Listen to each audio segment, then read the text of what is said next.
So, my name is Laura Pusey, and originally I'm from London. Many, many years ago, I used to work at Balham on the Underground, right? This is before I was a train driver, so I was a station assistant. I was working on the stations at Balham. It was shade, I can't even describe, it was on full power. And it was like G-force pinned me to straight, and I could not move. I was now homeless. I had 2 children and had been told that I had a crumbling spine. I couldn't walk. I was completely burnt out. I then spent the next 5 to 6 years very close to and very much in my bed.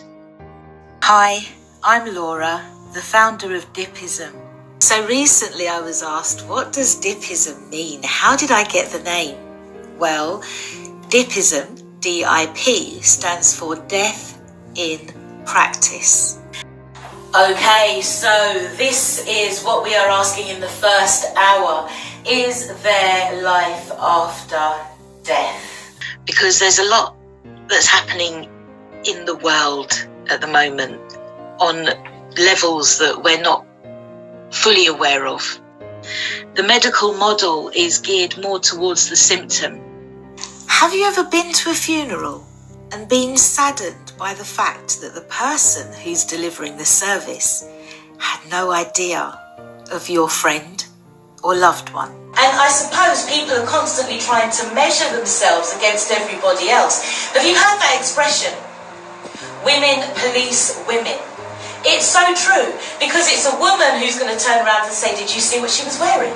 Did you see her hair? Did you see what she was looking? Where was she going with those eyelashes? That's one question that I wanted to ask myself this weekend before I ripped them off. That brings in the families, it brings in the children, it has the children speaking to the elders, and it bridges the gap. It brings the family together, you know? Where is dad? Who are his grandparents? We are born into bloodlines, and through those bloodlines we do the work that we've come to earth to do.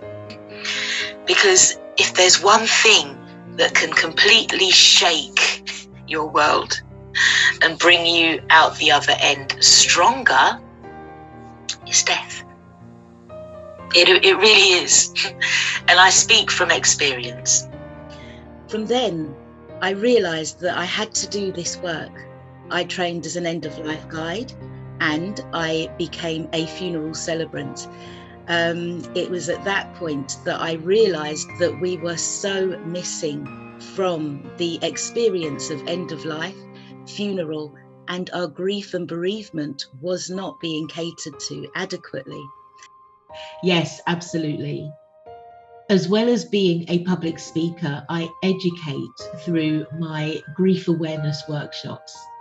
As a transformational grief coach and mentor, I facilitate change in part by implementing techniques gained through my work as a clinical hypnotherapist to bring about positive and long-lasting relief following the loss of a loved one. Have you ever been in a situation where you embarrass yourself?